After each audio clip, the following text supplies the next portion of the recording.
Welcome back to the Base Indonesian show where we analyze politics not only from the real world but also fictional as well.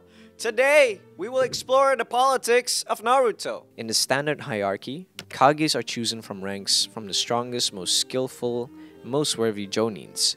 But outside of the structure exists the ANBU, a shadowy group of ninjas under the direct control of the Kages tasked with carrying out the most important and sensitive missions for the villages and potentially the country. ANBUs consist of any brilliant or skillful ninjas from any rank, are mostly taken from the ranks of higher Chunins and some Jonins.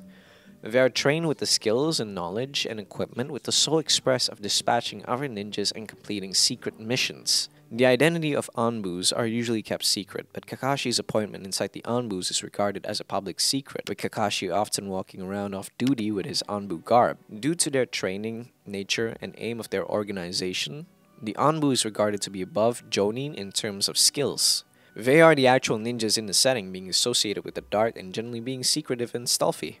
Retention inside the ANBU is revealed to be quite high as members tend to die in droves or quit due to high stress and trauma. ANBUs are revealed to have their own branches within the village. The Hidden Leaf has the Root ANBU, which acts as the Hidden Leaf's secret police and intelligence agency against threats both foreign and domestic, recruiting mostly from outside the traditional hierarchy. While the Hidden Mist has the Hunter Nins, ANBU ninjas who are trained to track down and assassinate or capture other ninjas within the Hidden Mist Bingo Book, which is a book detailing high-profile targets for villages. However, membership inside the ANBU does not guarantee one to become a Kage. An ANBU can become a Kage if the ANBU operative has Jonin rank, such as Kakashi Hatake and Orochimaru. Kages are then picked based on their skills, experience, and support within the village. Appointment is done by the acclamation of the village council, including the previous Kage if alive, and the Jonin commander alongside the ANBU commander, all under the auspices of the daimyos, who gives the village their approval. Smaller hidden villages do not have Kages, and only have village head, a position they got by being chosen there or hereditary. Only the Hidden Star village has a Kage called the Hoshikage to emphasize the village's delusions of grandeur. The Hidden Village system, as previously explained, comes from the confederation of different clans and ninja groups within the same area or same interest under another clan. The government of the Hidden Villages is dominated primarily by ninjas, with the strongest ninjas from the 5 great shinobi countries becoming Kages. Kages are chosen through an acclamation of the village council composed of the wisest, strongest, and most important ninjas in the village. The smaller hidden villages do not have Kages and instead have just village leaders. Some village leaders are appointed through acclamation, while other village leaders got their position from hereditation. But during the decision of picking Kages, the village's safety and the villagers' sentiment plays a huge part in wanting to become a Kage. Orochimaru was the strongest candidate for Hokage, but his ruthlessness and curiosity towards science and lack of attachment to the village made Minato Namikaze become the Hokage, who was closer to the people than Orochimaru ever was. The second most important thing inside the appointment of Kages is the consent or approval of the state daimyos. These hidden villages compose of strong warriors overall but lack the resources or decides to create a proper independent state, so hidden villages seek protection and blessing to the countries they reside in. For example, the Land of Fire enables the existence of the Leaf Village. Technically, the Leaf Village is subservient to the Land of Fire, with the Hokages being subservient to the leaders of the Land of Fire daimyos, the Fire Daimyo. It is unclear how daimyos are appointed, but it is implied in Boruto that the Fire Daimyo is elected into office, seeing it how Ikkyu Madoka is daimyo. So it's clear that democracy isn't present inside the inner deliberations of the village council and that ultimate authority rests on the village council, Hokage, and the daimyos. Ninjas are officially military assets, and the series often revolve around shinobi lives as being tools for war, meaning that ninjas in this sense are soldiers and are part of a military force. This makes the form of government of every hidden village to be a military dictatorship by default, with a hint of meritocracy, as the village and the top brass of the village is determined by competence, strength, skills, and experience. The hidden villages exist within countries as separate but subservient political entities. They are autonomous in shaping their own laws, domestic, and foreign policy. Yet, their attitude must reflect the sentiments of the daimyos. This political arrangement resembles Hong Kong's position within China. Hong Kong is its own state with its own laws and autonomy in pursuing business and enterprise. but is subservient to the leadership in Beijing and the paramount leader, and must follow guidelines set by China, which is why Hong Kong is a special autonomous zone. But the hidden village do not live in the countries rent-free. Hidden villages survive financially by having their ninjas take contracts from people for different tasks in which its difficulty, importance, and risk is graded from D rank to S rank. To this end, hidden villages have a monopoly towards the ninja businesses within the country. Contracts are the main source of income for ninja villages, which is why the Hidden Sand Village was desperate enough to ally with Orochimaru to invade the Hidden Leaf when the Wind Daimyo outsourced all contracts to the Hidden Leaf. At that point, the Sand Village was so poor, resented the Hidden Leaf's success, that the Kazekage willingly plotted to kill the Hokage, but as we know was betrayed by Orochimaru. At the end of the day, after the sand has settled, the Sand Village uncovered that Orochimaru assassinated the Kazekage, and Gaara was headbutted so hard by Naruto he suffered a concussion and became Naruto's friend. This revelation over Orochimaru's treachery and Gaara's newfound friendship with Naruto contributed to the Sand Village turning a new leaf and becoming the Leaf's closest ally, agreeing to share its contracts and working closely in all fields of society. But the attitudes of each country differs on how they are as a military dictatorship overall. While the 5 Shinobi Grey countries are almost similar in how they conduct their governance, the Hidden Mist Village takes it to the next level. Before Mei Terumi's ascension as Mizukage, the Hidden Mist used to be called the Bloody Mist for its totalitarian grip over the village and Spartan coercion is conducted on its people. The Hidden Mist employs a caste system much like pre-modern India, while its militarism is reminiscent of Sparta and World War II Japan. The top case consists of people that were part of the founding of the Hidden Mist. The second case were people that were allied with the Hidden Mist during the battlefields of the past. And the third were defeated people and subjects of the Hidden Mist that willingly bowed down to them. This implies the Hidden Mist formation was met with strong regional resistance and in contrast to other hidden villages, which has a mostly peaceful integration. The Hidden Mist forcibly integrates ninja clans around it through violence. According to Kaio, the warden of Hozuki Castle who appeared in Kakashi's Gaiden novel, the Hidden Mist imposes this on their society to repress the defeated clans and prevent them from revolting. She also mentions how oppression was a key element in Hidden Mist society before Mei Terumi became Mizukage. The Hidden Mist brutality reached its peak in the reign of the 4th Mizukage, Yagura Karatachi. Yagura was known to be a brutal dictator and overall jerk who imposed the rule that Kirigakure students must fight each other to death in order to graduate. But unknown to most back then, he was secretly under the influence of Obito Uchiha, who controlled him behind the scenes. After Mei Terumi became Mizukage, she reformed the village's repressive policies and lifted Yagura's curriculum.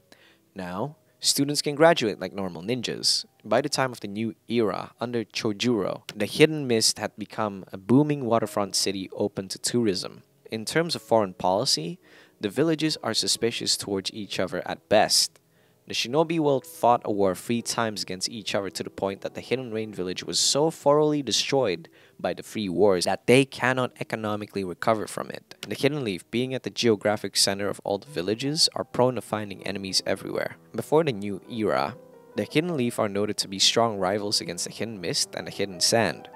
Meanwhile, the Hidden Stone and Hidden Clouds are often said to be in a state of perpetual Cold War. In terms of overall strength and economy, the Hidden Stone and Hidden Clouds are the strongest. Masashi Kishimoto rated them to be the best militarily and economically. The Hidden Clouds, being at an elevated strategic location and far from the other villages, have a lot of time to consolidate their power. They also seem to be more ethnically diverse and egalitarian than the rest of the Shinobi countries, with many of their population not resembling Asians at all. The Hidden Clouds have most number of ninjas and thus might have the most number of people per contract. And this is implied to be the reason why Kishimoto considers them the overall more powerful village than Konoha. Not only are there more people, but their ninjas are of a higher standards than the rest of the village, evident as Killer Bee was able to take on the battle-hardened Taka and oppose Itachi Sasuke with his Amaterasu, and emerge on top completely unscathed and even trick them, while Tobirama, already known as a god-tier ninja in the Shinobi world, was killed by the Kinkaku force. They also seem to have technology that is far more superior than the rest of the villages, procuring the chakra cannon during the moon collapse. The Hidden Cloud's diplomatic power and influence is even more accentuated when the Hidden Leaf village agrees to murder Hisashi Hyuga in exchange for Hiyashi killing their top diplomat after he was caught kidnapping Hinata. They were also the country to have the soft power to initiate the Five Kage Summit, being the most strongest hidden village and the ones with no history of direct enemies.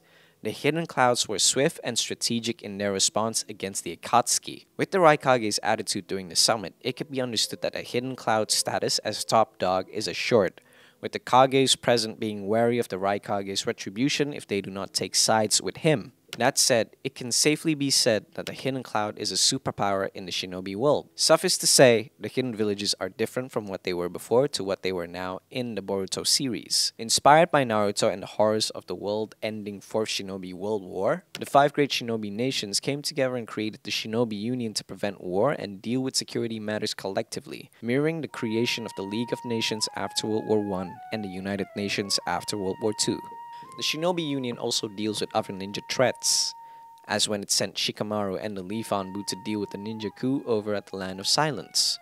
The Shinobi world also has a concept of power balance and weapons of mass destruction. Hashirama knew that hidden villages would fight in a conflict soon against the Hidden Leaf due to their monopoly over the tailed beast, monsters or demons that used to be Hagoromo's cute pets that can be sealed within a ninja using Uzumaki Fuinjutsu, becoming Jinchuriki in the process, or controlled using the Uchiha clan Sharingan, granting them limitless power and turning them into a walking nuke. To prevent this gang up and wishing for peace, Hashirama sold the Jinchurikis to the rest of the big four villages for a non-aggression pact and economic benefits and kept the Nine Tails for themselves. But it was Hashirama that held the fragile peace together, as Hashirama contributed to the First Shinobi World War. At this point, we can understand that the concept of deterrence is not grasped by the shinobi. Economics is also worth mentioning within the shinobi world. While the economy is one of the things we do not have plenty of information on, we can work things based on speculation.